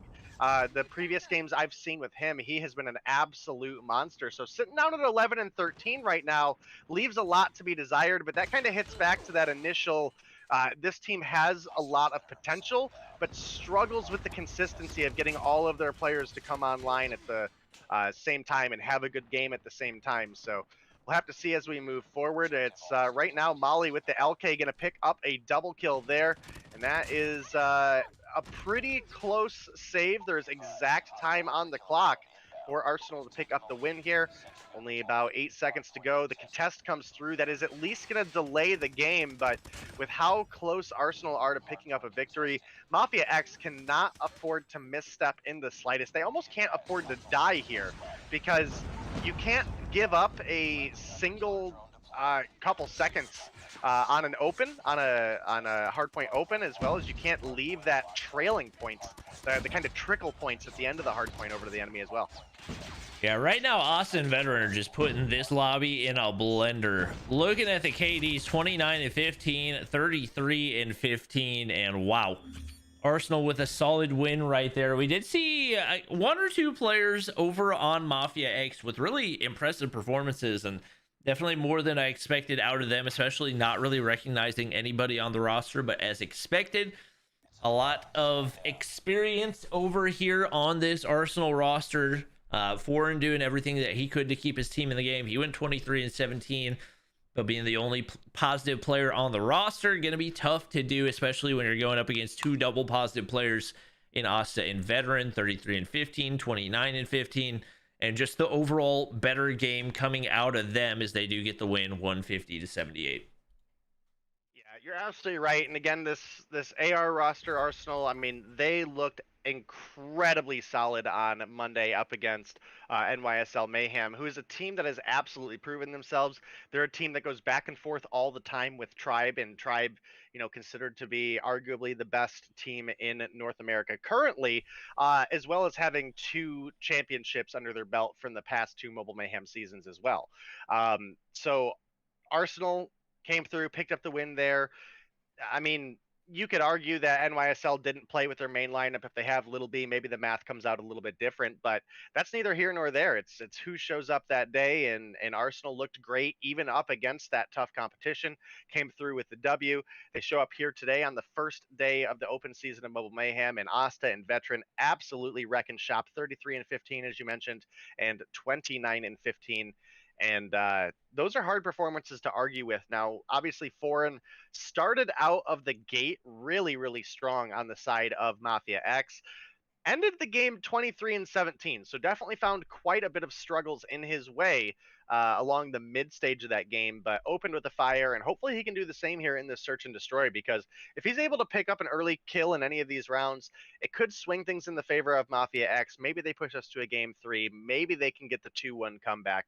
And, you know, there's plenty of day left. If this is the last match for this series, we will have the Tribe versus Strike Zone match, which got moved out of the first match for tonight.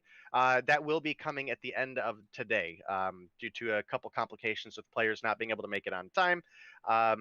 We did have teams agree to play at a later time. So we'll still have that action for you guys. Yeah, definitely going to be a fun one to watch. Waiting on our players to get readied up. It is going to be Raid, Search, and Destroy for game number 2. Definitely one of the longer range maps where you expect to be snipers. You expect for snipers to be a big time factor. So we'll see who's showing up for each of the teams. I think you said there was one person that stuck out specifically for Mafia X as a sniper.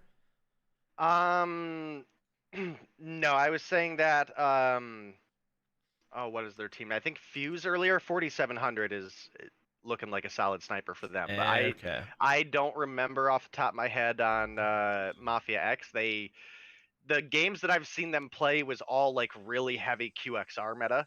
So it was quite often teams not using a sniper at all. So nobody I recognize off the top of my head. But hey, if we're gonna figure it out, we're probably gonna figure it out right about now because we are in this game here, Bobby. Just 3 seconds counting down, and let's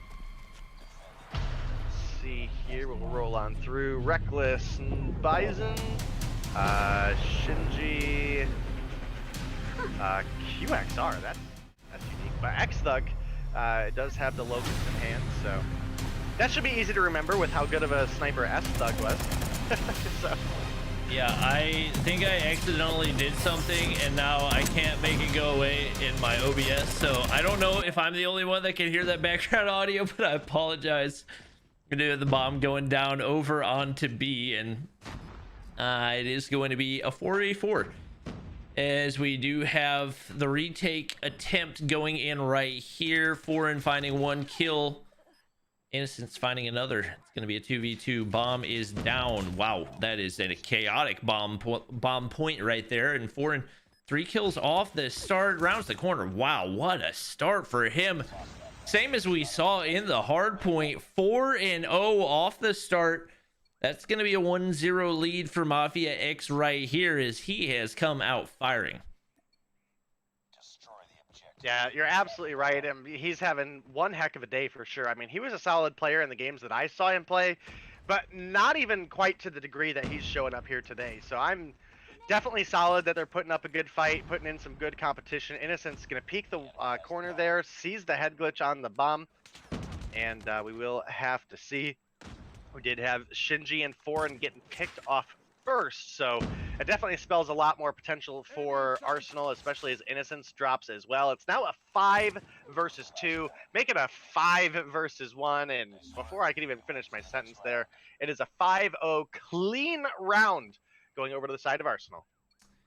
Yep, that's going to even things up at 1-1. Molly with a hot start for Arsenal, 4-1 so far, and pulling out the sniper, obviously a former Trovo / NYSL Mayhem players, so definitely got something to prove right here. Knows he's one of the top players in the game and trying to continue to develop. We see him holding down that A bomb site. Couple players in the inside of bank room, not able to find anybody yet. Trying to land the wall bang, not quite the right timing, but he does end up finding one right there, I believe, on the wall bang. And wow, another quick shutdown for Arsenal. I didn't even see any of the other kills, but that was another quick round as they now take the 2-1 lead. Yeah, absolutely. If you blinked, you missed that round entirely. So huge round for Arsenal. They're definitely a little bit upset over that first round 4-man clutch for Foreign, but, well, 4-man near ace. I don't know if I can necessarily call it a clutch, but you know what I mean. So here we are in round number 4. We have the 1-round lead for Arsenal, who sit up 2-1. And a first blood getting picked up. That's going to be Reckless iOS dropping, who's 0-4 right now. So definitely if we can see him get a couple kills on the board, it would definitely help his team swing maybe a little bit more of this gameplay in their favor. But this is definitely the Arsenal that we saw show up on Monday as well. They are looking pretty solid right now. Obviously our players to watch for the hard point ended up being Veteran and Asta. But right now it is all Molly and skill, and they are ripping through the enemy. Asta is going to pick up a kill onto X Thug there, and it is now a 5 versus 3 here in round 4. Yeah, Mafia X just doesn't really seem to have any idea where they need to go right now. Obviously Molly repositioned over toward top laundry right now, and that's going to minimize the opportunities for Mafia X to push up. They are pushing right into his crosshairs, and they're trying to find some way out of this, but it's just not happening right now. Shinji going to find 1 kill, pulls out The Renetti not able to find 2. Innocent's going to get shut down by Veteran. 3 straight rounds going on in for Arsenal right here. Once again, completely in control of this. Looking over at the KDs, everybody double positive or better for the most part, with the exception of Asta. Skill with 5. You got Molly with 6. And right now, if you're looking at Shinji, you gotta find somebody to find some sort of momentum as they're trying to make that aggressive push into A, but that's not easy to do. They actually do get the shutdown on the site, which is huge. They lose 1 player in the process as X-Thug is going to drop, but finally at least going to be able to get a bomb plant down. Grenade going up to the top side, only able to get the hit marker, but that is going to force Arsenal back a little bit. So if they can actually get the bomb down, that'll be a decent amount of progress, but they just seem absolutely terrified of actually making an entry into that exact bomb site, and they're really waiting for somebody to push in. But if you're Arsenal, you don't have any need to push in. You're waiting for them to make the first move. Molly's gonna find the snipe onto Shinji right there. Shots going across, but another sniper shot, and the snipers right now just too much in the hands of Arsenal. Snipe after snipe after snipe. 4 rounds in a row going on in. They're 2 rounds away from closing it out in yet another 2-0 victory. Yeah, Arsenal looking absolutely great right now. And again, this is kind of what we expect. I mean, NYSL Mayhem was definitely one of those teams competing for the #1 spot, and Arsenal came through with the win there. So we definitely expect Arsenal to be one of those top teams competing this season. I am a little shocked that we didn't have Truly come, especially with the performance that they've been having so far in Masters. But apparently that roster decided that they just wanted to do Masters together, and hey, more power to them. But right now, Arsenal really showing their stuff. Veteran did get picked, but we did have to return frag onto Shinji there, making it a 4 versus 4. And Asta needs to push on up and plant the bomb. X-Thug going to find 2, though. Finds Skill and Clay. Yeah, he's actually found some huge picks so far. That's going to leave Asta all by himself. And looks like Mafia X might finally be able to bounce back from this 4-round lose streak right here. We got Reckless iOS bottom of stairs right now. X-Thug just waiting over in that spawn area, and Foreign down on basketball court hasn't been able to find anything since that first round. He started out 4-0, but now finds himself at 4-4. They're pretty spread out, which is a little bit surprising, especially given the advantage they have and what could be pretty relative ease to find this 1 kill at a time. Asta gonna crouch walk his way on up, but X-Thug waiting with the sniper in hand, gonna be able to clean up the round, giving 1 round to Mafia X and making things a little bit closer. Yeah, that was a really big round for X-Thug there, picking up, I think, 4 of the kills that round, maybe 3, but looking really, really solid. Definitely helping his team clutch up there, and you know, they definitely needed it. They were sitting down 4-1. They maybe put a little bit of a stunt into the momentum that Arsenal had built going for them. I mean, Asta is 7-3 right now. Molly is 7-2. They are a force to be reckoned with. And, you know, on top of that, we have Skill and Clay each with 5 kills. And as you can see there, coming through the corner, Veteran finding a big double onto Innocence and onto Shinji, making a 3-piece as he finds X-Thug as well. And that is a great comeback from Veteran, who is sitting down 2-3 there at the beginning of that round. Yeah, it looked like Veteran wanted to find the ace, but wasn't able to spot that player in time. It's going to be 1 remaining Mafia X player, and Reckless actually finds the 2-piece, but Clay, sniper in hand, shuts him down once again. 1 round away is Arsenal from closing this out in a 2-0 victory, which would actually bring us to our final matchup of the night with Tribe in Strike Zone. We'll see if they can close things out right here. So we do have the bomb getting picked up by Skill. Full sending on over the B site. A couple players here to defend if you are Mafia X. Reckless has had a great game so far, but going to be able to find one right there. Shut down by Veteran. Actually, a double trade goes in, and Veteran has been frying these last couple of rounds. I believe had a 3-piece last round. Finds 2 off the start right here as well. Not able to find Shinji, but it looks like they are going to be able to get the bomb plant down onto the site. Molly snipe onto Shinji, and 2 players remain to try to clutch this up for Mafia X. Innocence shut down. X-Thug, the only one alive, trying to find something with a Renetti in hand. Not a whole lot of options. He's got to make a miracle happen, and it will not do. 6-2 is the victory for Arsenal as they come away with the 2-0 win. and take some easy points in week number 1. Yeah, and I don't necessarily know if anybody's going to be real shocked that we had Arsenal come through with such a strong performance here. This is, again, looking to be one of the top teams in the league, in my opinion. And, you know, with a performance like this here today, by no means do I think Mafia X is a bad team. Again, I've been hyping them up, saying I think they have a lot of potential. But this is definitely one of the tougher matchups. I think Mafia X, among the lower teams, will be probably one of the top dogs, like kind of right there with a Setsunai kind of feel.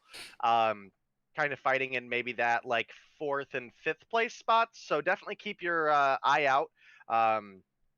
But yeah, I mean, right now it is certainly looking like an Arsenal, NYSL, and Tribe season for the top 3. There's a lot of season ahead of us where that could absolutely change. So we will have to see. Hopefully you caught the scoreboard on the stream, Bobby, because I forgot to take a screenshot of it. I do. I got it up right now. Awesome. So Thank you. yeah, Appreciate you, bud. glad to help. That's gonna lead us up to our final match of the night. As you can see, we do have Tribe Gaming versus Strike Zone coming up, and obviously right now Tribe, considered by most people to be the #1 team in North America. They are undefeated in Masters right now, have secured the #1 seed going into the finals weekend for Masters as well, and definitely have a whole lot of momentum going for them. Strike Zone has made some big plays. We're able to take out Turbulence in Monday's matchup of Masters, so definitely a team that has improved significantly and going to be a force to be reckoned with. Could potentially give Tribe a run for their money, but right now I wouldn't say it's easy for anybody to give Tribe a run for their money. They're always going to be not necessarily a top dog, but definitely favored to win in whatever matchup they're going to in NA right now. I'm just now noticing, because we have Jingo in chat, I'm surprised Jingo didn't play today, because he was rocking it on Monday, man. I mean, you also can't complain with the performance that Arsenal had right there. You know? They played great. But that does make me interested to see what the starting lineup will be throughout this season, because I mean, pretty much everybody did solid there. I mean, Molly 11-3, can't complain about that. Asta 7-3, Skill 5-4, Veteran 7-3, Clay 6-4. So definitely going to be an exciting season, and I can't wait to see how that Arsenal roster develops. Again, they were one of the teams that was able to take down NYSL Mayhem in Masters, the other being Tribe. So, you know, this could be an interesting race for first, for sure. Most definitely. We got our players getting loaded in. Pretty much the expected roster so far for Tribe. You got Parrish, Bolu, Band, Marshy. Band, I would say, probably the most improved player since we last saw these players in Mobile Mayhem. Not that he was bad previously, but has been arguably the best player for Tribe in Masters so far. As he's really been popping off and having some huge games. We do have Childs loading in as the final player on the roster. He's been a little bit in and out for them, but has definitely showed up big time whenever he has been in. So not a bad 5th spot if you're Tribe. Looking over at Strike Zone, you kind of got a conglomeration of players from different past teams. Vitali actually previously played for Tribe a long time ago. Sweat has definitely been really, really good for them in Masters. You got Slasher, Lewis, formerly of Nova Invictus, and Waves loaded in as the final player. Take a look at the maps and bans real quick before we hop into our final matchup of the night. We do have Standoff Hardpoint. We know that as kind of the go-to map for Tribe right now. They are undefeated in Masters on Standoff Hardpoint and have been absolutely running it. Got a little bit of contention from Truly on Monday, but still came away with a win. Raid, Search, and Destroy for game number 2. And if we go to a game 3, Crossfire Domination, which I consider to be highly questionable, but it's what we got. We got the Annihilator and the Sparrow band, so probably a lot of death machines in play in the respawns. We do have all of our players loaded in and ready to go, so whenever our admins are ready, we should be good to hop into our final matchup of the night. It looks like we are just waiting on Waves to ready up. And one thing I will say for this matchup is this Strike Zone roster is in my opinion, way better Strike Zone roster than we've seen in the past. And while I have very, very, very little faith in Strike Zone pulling together a win in Hardpoint, there is a real possibility that they could pull something strong together in Search and Destroy. I would normally say specifically with Lewis and with God as well, two phenomenal Search and Destroy players. But yeah, the hard Who is point. the second player? God. SZ God. Am I blind? I see Sweat He's Lewis. not. He's not here. No, he's not here. Okay. I was so confused. I was like, what? Normally, normally I would say between Okay. Lewis and God, but they don't have him. I think Waves is actually the one filling in. So that is a little bit of a miss for me, and I definitely think that takes away from Strike Zone's potential in the Search and Destroy a little bit. But I don't really know enough about Waves to comfortably say that. So we'll have to see. Tribe's weakest game mode as well for the past couple seasons has been Search and Destroy, and I say that very loosely because they were by no means a Search and Destroy team, but the matches that they did lose were often Search and Destroy. So as we are into this hard point, it is Tribe already taken off. They've got a pretty solid hold on P1 here. Parrish lighting up 3 with the Fennec before dropping to Waves. Yeah, earlier Marshy asked me what gun he should use in Mobile Mayhem, and I told him the Fennec, and it is working so far. 2-0 start for him. I am a little disappointed in that, Bobby. When he asked, I was really hoping you were going to give him something like really trashy. Well, he didn't even know that the Fennec was good yet, so I wanted him to try it out because, it's like the new meta. You got to try out the new meta at least one time, You needed to be like, yeah, Marshy, run around with the Deagle the whole time. It looks like Tribe not having too much trouble off the start. 45-2 lead. Parrish pulling out that Fennec and cooking with it. 8-2 right now. Got a hunter killer drone ready to go. Slasher looks like he's gonna eat it, and he does. Lewis finally around the corner, able to win one of those gunfights right there, but there's not a whole lot going for Strike Zone right now. Shut down by Childs around the corner. There, every time I switch to a Strike Zone player, they are immediately dying. Sweat finally going to be able to win a gunfight. Trying to see if he can get a break on into the hard point, but Childs is waiting for him on the opposite side of the door. Marshy holding down Grandma's. There is just no opportunity for any Strike Zone player to get anywhere right now. Wave shut down by Marshy. You got players on the inside. You got players already set up for the rotation onto P3 as well. And just not really going the Wave Strike Zone right here. No, and this is very much kind of what I expected in this matchup. It looks like, from our admin, it looks like God was intended to play, but had Wi-Fi issues. So that is why he is not playing here today. So that's definitely a little bit of a miss on the side of Strike Zone for me. Again, I think that was kind of their best shot, was to win the Search and Destroy, and I think they had a real possibility to do so, but right now it is looking pretty close to a 150-2 win for Tribe.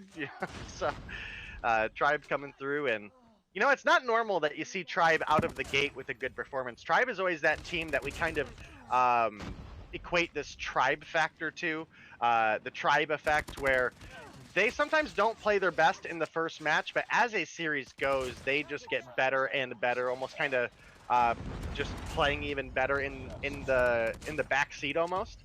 But with a Pred missile coming in, kill picked up for Childs. May not pick up the kill there, but the sentry gun he put down is going to pick up the kill onto Lewis, and that's going to maintain control for Tribe for now. There is, I think, exactly enough time with the 0-second counter for Tribe to win on this hard point. And we'll have to see if Strike Zone can get in to get that stall, but this looks like they're going to get it, so that is going to prevent Tribe from winning on that hard point. But I think we may have only delayed the inevitable, because 3 points to pick up for a team like Tribe is by no means a hard feat whatsoever. Yeah, 147 to 6 is the, 147 to 6 the score. Childs just marching his way across the map. Probably whenever that reaches the hard point, that will mark the end of the game. We do have Slasher with a death machine in hand, but a little pre-fire around the corner, and Childs still got a whole lot of HP to work with. They don't even need the hard point. Or they don't need the Goliath don't need on the the hard Goliath. point. Is It'll be the hard point. 150 to Oh, 19, not a bad. I gotta give Marshy a Fennec build to use. I don't know what the freak the build I saw was. He had like the red laser and the compensator and a strike foregrip. I might have to DM him and give him something better to use, because obviously it was working. Like if we look at the kill count real quick, he still went, what was it, 17 and 7, but he could have done a lot better, because that build that he was using was not it. Well, we'll definitely have to make sure Marsha gets a good Fennec build for the upcoming weeks as well. Maybe someone on his team will be like, yo, what is this trash you were using? I picked it up and it was not right. But we will see as we get into our search and destroy. Obviously, this is kind of where Strike Zone really have to put their best foot forward and try to pick up a win, because, you know, again, right now in the Opus season, we're looking at best of threes. So Tribe coming away with a 2-0 victory, nets 0 points over to the side of Strike Zone. I believe they pick up 5 if they at least win the search and destroy, though. If that rule set is still the same, admins will probably let me know that's accurate or not shortly, but definitely in a good spot. Yeah. Yeah, yes it is. Waiting for our players to get ready for game number 2. It is going to be raid, search, and destroy. We know Band has been really big for Tribe, especially on the sniper end of things, so expect that from him. Bolu kind of been in and out of the sniper role. He was there for a lot of the season last season, but had some rough games where he ended up switching to the SMG. We'll see what he's bringing to the table today. Definitely expecting to see lots of Fennec still. For those of you who don't know, it got buffed out the wazoo this morning. It got range buff. It got a upper body multiplier buff. It also got, I'm missing It's a 4-shot now, right? It is a 4-shot now. So even if you don't 4-shot, if you hit a 5-shot, it's still 213 millisecond time to kill, which is the same as if you hit all 3 upper body shots with a DRH, I believe. So it's just absolutely ridiculous. Obviously good ADS time, good mobility. There aren't really a whole lot of downsides to it if you learn to control the recoil. So expect to see a lot of players using it, and expect to see a lot of players using it in ranked whenever you hop on tomorrow as well. Oh, I'm sure. Absolutely sure. I think the one kind of thing that's makes maybe the Fennec even a little better than the DRH is the forgiveness, just based on the rate of fire. Obviously, the 4-round body shot is pretty solid for a gun that shoots like 70% faster than the DRH. Yep, sorry. Marshy asked me for a build, so I'm trying to remember what my build is. Chat, what's Hey, my last... that might not be a good time to give him a build in the middle of the competition. That might be caster bias. It's not caster bias. I'm trying to flex my builds more than anything. I can't remember what my last attachment is. On broadcast to let his team help him with that one. All right. Well, waiting for Marshy to get his build loaded out, ready to go. And yeah, this could very well be our final matchup of the night. Definitely ran through that. I mean, obviously shorter games of hardpoint, shorter games of domination. This will likely be the pattern. Wow, well, done before 9 o'clock. Has that ever happened before? No, but we also never had 150 hardpoints and 150 dominations. And so. It has been 2-0 in everyone, and there have been hardpoint wins where multiple hardpoints where the opposing team didn't get like 20 points. Well, that and the admin side of things went super smooth, right? Like everything was ready, players got in the lobby right away, so everything just went way smoother than I think either of us were anticipating. Without a doubt. We are, I mean, wow, team's just on the ball, ready to go. We're here and hopping in to what I probably expect to be the final matchup of the night. Curious. Yeah, it's definitely looking that way. And, you know, with it being Tribe, you definitely have to imagine Tribe going to come through with the 2-0 win here. Not that I think this Strike Zone roster is bad. Just again, Tribe are kind of in that league of their own at this point right now. Well, league of their own with the addition of NYSL Mayhem and possibly Arsenal. So pretty excited to get into that one. And right off the bat, we don't have any kills, but we did have Sweat taking a couple shots there. He's actually going to pick up the kill before he gets picked off. 1-for-1 trade. And just to say that another 1-for-1 comes in. Nope. Actually, he is going to make it out alive. I don't know why Waves is alive, but he is. And Bolu going to pick up the kill onto Lewis and tie things up 3-3 right now for round 1. Yeah, we were curious whether or not he was going to pull out the sniper. He does. Able to find one right there. Marshy, shots on the Waves. Going to find the kill, evens things to a 2-2. We do have one player for Strike Zone up in top laundry right now. Slasher on the flank. Trying to see if he can make something happen. Still working the PP-19, trying to slide those corners. I don't personally understand why so many players run the PP-19 in Search and Destroy. I understand it in respawns because you have the opportunity to pre-fire so many of those corners. Marshy hopping over right here. I don't know how he's alive right now. Playing a lot of very risky angles. He's got 5 HP trying to make something happen. He's getting spotted from behind by Slasher. Back to what I was saying about why people run the PP-19 in Search and Destroy. I understand it for respawns because those 64 bullets allow you to pre-fire. It gives you a lot of opportunities to take multiple gunfights at one time. You're not doing that in Search and Destroy. You're Right. playing around corners. It's all about time to kill. There's so much more advantage that you get from a QQ9 or a Fennec than you do from a PP-19. So I'm curious if that's something that we'll continue to see, especially with the PP-19 getting nerfed. I would say nerfing it to a place where it's still top 5, but not nearly as advantageous when it comes to Search and Destroy. These guys still making it happen right now, and obviously the low recoil plays a pretty big factor in it, and Slasher shutting down one final try player. A hot start right now for Strike Zone as they take the 2-0 lead. Yeah, you're absolutely right. And, I think Strike Zone, again, their best bet was to pull together and win in the Search and Destroy. I thought they were going to struggle a little more than they have so far with God not being here, but I have to say this is a pretty solid performance coming out of these guys. So we will have to see as we move on into further stages of this map, but I would love to see a game 3 here out of these two teams.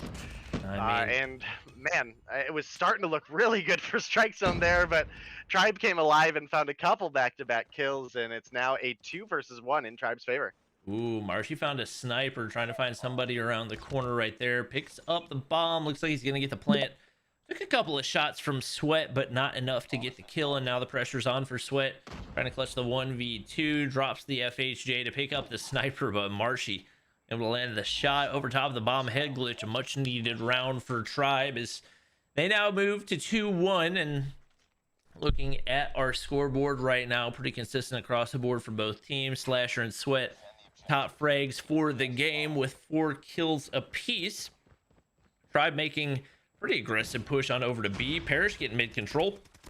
I don't know if his headphones weren't working right there or what, but he gets shut down pretty easily. A 2-piece comes on in for Sweat, and man, Strike Zone just looking to be the much more confident team when it comes to Search and Destroy. Tribe doesn't really seem to have a whole lot of pattern to what they're doing right now. Getting picked off left and right. Not a whole lot of first bloods going in for them.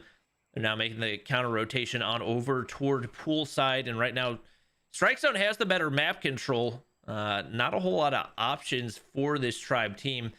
They're going to need more than likely a sniper to find a pick to open things up. They do have that in the hands of Childs, and just like that, 2-piece comes on in. Marshy and Bolu, 3 players per team. It's going to make this push a whole lot easier for them, as I think Childs may have spotted somebody over at basketball court, but they're still content to play this pretty passive. Keep in mind, this season we have 2-minute Search and Destroy rounds rather than 1:30 that we had last season, so it's going to return to a little bit more of that slow pace like we had previously. Yeah, you're absolutely right there, and I definitely think Search and Destroy is going to be one of those more contested game modes, especially with how short the search or the hard points and the dominations are. It really puts a lot of weight onto what a team is capable of doing here. I would say in previous seasons it has been better overall to be a respawn focused team, just because in every sense of the setup of the matches, best of 3, it was a hard point and a dom. Best of 5, you know, we were looking at 2 hard points, a dom, and 2 searches, I believe. And then in best of 7, we also had 2 searches. So I definitely think it's still good to be strong at respawn, but I think the weight that search carries is a little bit better, just because you don't have as much comeback potential. Right now, a pretty solid game between these two teams. It's what, a 2 versus 2 right now, and bomb is planted by the side of Tribe, and they are in a good position to defend. Childs is going to get the kill onto Vitali. Lewis, he was going in for the push-up, gets one. Childs pushes in through behind with the smoke, and that's going to tie things up 2-2. Yeah, this one a lot closer than the hard point for sure, and a lot closer than I think most people expected for this to be. Get Childs and Marshy with 5 and 4 kills, but looking at Sweat, he has been really good for Strike Zone whenever it comes to their matchups in Masters, and been big for them. And as I say it, he actually gets dropped by Band right there. So not really what you're looking for off the start from your top fragger. That's going to put a lot more pressure onto the other players. Vitali playing with that AR build, I would call it, for the Holger. Got a red dot on it as well to try to increase that accuracy a tad, and still got a decent hold over here onto A, but 3 Tribe players making the push on up. Nade gonna go on into Cubby right there. Trophy Systems in a perfect spot to save Vitali, but they got to make something happen, and wow, they get shut down so fast over on basketball court. Pretty much blinked and everybody was dead as Tribe gets a much needed round right there to retake the lead. Yeah, Tribe are one of those teams that you can never count out. I mean, even they were down 2 rounds, they found 3 in a row in their favor, and maybe starting to run away with it a little bit. Oh my goodness, Childs, what a shot coming out of him there. I actually can't believe the follow-up didn't hit. That was looking like a clean double for him, but sometimes that's just the way she goes, and we do have the player advantage over on the side of Tribe currently. One thing I will make note is it's definitely refreshing to see Childs back. He's definitely a player that I've always found to be exciting, but specifically Bolu kind of had his hit or miss performances with the sniper. You know, it was one game he'll drop 10 kills, and then, you know, another game he might not find, you know, more than 1 or 2. But Childs super consistent with the sniper in his hands, 6 and 3, and I think Bolu overall functions better as an AR or an SMG player in the first place, and I think that's one of the most devastating things about this Tribe roster is just how good everybody on this roster is at performing the role that they need to fill. And Childs, like I said, you just cannot sleep on this man with a sniper in his hands. He picks up kill number 7 there. Kill number 8! Actually, no, that was kill number 8 that he picked up, and then he got the assist there. Okay, never mind. But still, 8 and 3, you can't complain about that sniper performance at all. Yeah, Tribe may have hit a little bump in the road toward the middle of that game, but they have come right back off of it. Absolutely steaming. 4-2 right now, 2 rounds away from closing this out in our 4th 2-0 victory of the night. Time to see if Childs can pull out something else right here. And with a lot of players coming up on that driveway area, he's got some opportunity. He gets hit by the concussion nade. Vitali and Lewis both trying to find a shot. He's not going to be able to hit the first one or the second.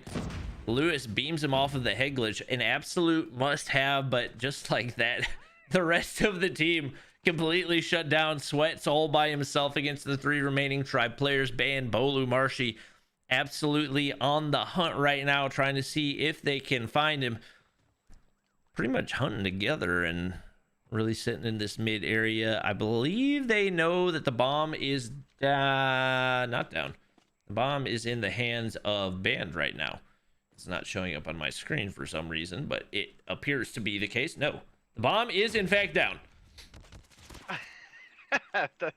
Yeah, I'm seeing it on the ground as well. It's kind of right over by, it is by Band, but he does not have it. So we will have to see.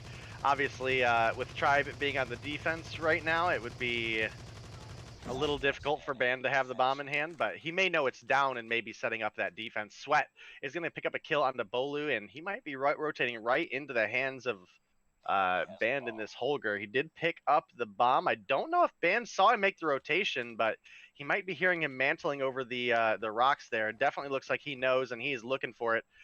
Band also with a Fennec in hand, so pretty versatile weapon set he has.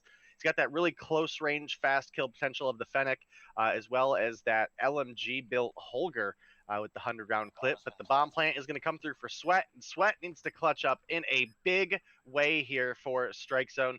If he can pick up this kill or at least play time, then it might be looking a little bit more doable, because if Tribe win this, they're going to be 1 round away. And I don't know, man, trying to beat Tribe 4 rounds in a row, that doesn't sound super great. Sweat going to take a couple bullets there. Doesn't really get the hits onto Band. Band's going to pick up the kill.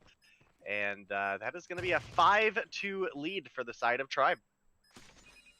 Yep, that makes kill number 10 for Band. He's been the biggest player for them in the search and destroy. He and Childs carrying the bulk of the weight. And like you said, 1 round away from closing this out in a 6-2 victory. Right now, Sweat still having a really solid game, but Vitali and Waves are both struggling pretty significantly over on Strike Zone. So we'll see if he can make something happen right here and give his team a chance at surviving a little bit longer. But he takes a big chunk of damage, I believe, from a nade off the start. Forced to back up right now. That's going to give map control on over to Tribe. They've got the snipers. They got the utility. Slasher trying to find something over on pool side, but not really an angle you would like to peek, especially with the head glitch that Childs has to work with right now. Band finds a 2-piece right there. Make that 12 kills on the board for him. He does get traded out, so it's a good sign if you're Strike Zone, but you still got to find a trade in the process. And with the way Tribe's playing right now, it's not going to be easy to do. Marshy set up on the bottom side. Waves knows he has mid control, and Bolu's going to be all by himself over on B site. Oh, but the SMRS onto the vehicle. Going to find him a kill right there. Now a 2-man advantage. Spots Vitali, but Vitali wins the gunfight. Sweat all by himself, but he finds 1 kill. Can he make it 2? He spots Parrish, but that's a mean head glitch. Not easy to deal with right now.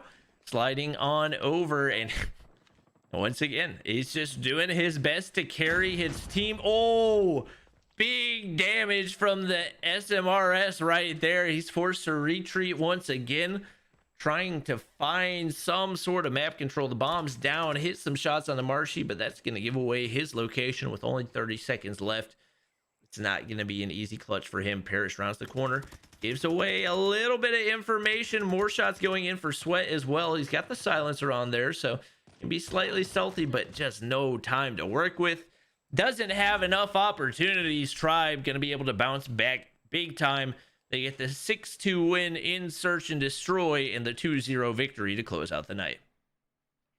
Yeah, really, really big game coming out of Tribe there. And it was starting to look really good for the side of Strike Zone early on, as well as they were almost able to make a comeback in several of these rounds, but unable to find it to fully connect. And like you mentioned, Tribe, even in a tight situation, they just seem to perform their best when they're backed into the corner. And you can't really complain about Tribe's performance here, especially since, again, this is arguably one of the top teams, if not the top team in North America currently. So it is a great situation for Tribe to be in. I mean, if you're a Tribe fan, obviously you're happy with this performance out of the gate. You're happy with their Masters performance. I think they're, the only team that's 4-0 currently. So, being in first place over there is a big thing for them as well. Yep, big time performance for them to be able to close out the night. But that's going to round out our games for the night. Let's see if our standings are updated. Indeed, they are. Take a look at those real quick. Obviously, all 2-0 victories tonight. So NYSL Mayhem, Tribe Gaming, Arsenal Sits, and I all tied at 20 points. We did not see appearances for Shredded and Explicit. I believe those... Do they have a bye, or are the matchups happening off stream? If it's similar to last season, then I think 2 teams should have a bye each week. All right. Well, then they will have the bye. We'll get to see them in action next week. Keep in mind, we are going to be... Well, not we. Day is going to be on Day's channel for The Spawn. The Spawn is the name of it, right? Yes, indeed. The Spawn is the name of the COD Mobile Talk Show, where he and Zim will be breaking down some of tonight's games, as well as they will be interviewing some of our all-star guests, such as Wicked Sun and my buddy D Hitman as well. So make sure you guys go ahead and follow Day. We're going to be rating him. So make sure to show him some love and to spam. Use code Bob in his chat. I know that he's talking to me right now, so he knows to use code Bob. But just so that everybody in his chat knows that he needs to use code Bob as well. Day, anything else to close out the night? Hey, I don't need to be told. I use code true. Bob. Okay. It's true. Okay. true. I help advertise code Bob. There we go. So, You love to see it. yeah, absolutely. So yeah, make sure you guys join us for the Spawn. It'll be me and Zim as always. We will be the main hosts of the channel. But like Bobby said, we do have Wicked Sun from Wicked Esports, obviously in the battle royale scene, as well as D Hitman, who is the primary caster for Mobile Mayhem BR. So make sure you guys check that out. We'll be going over a lot of the things that happened in yesterday's BR. So if you're interested in that, make sure you stop by, as well as to follow up the BR stuff. We will be talking about our first day of the Mobile Mayhem multiplayer season. So we'll see you guys there. All right. Well, that's going to be it for the stream. Appreciate you guys joining us for the first stream of the season. Looking forward to it. Keep in mind, some of the weeks are going to be cast on Day's channel as well. So even if you're not going to go watch the Spawn, make sure you go follow, because I am going to be casting Masters on Monday, which means I'm not going to be casting Mobile Mayhem. It'll be over on Day's channel, casting along with Vague. That's going to be it with the stream. Thank you guys for watching. I hope you enjoyed. If you did, please do me a huge favor. Like, subscribe, follow, and check out the Spawn over on Day's channel, where we're rating right now. And we will see you guys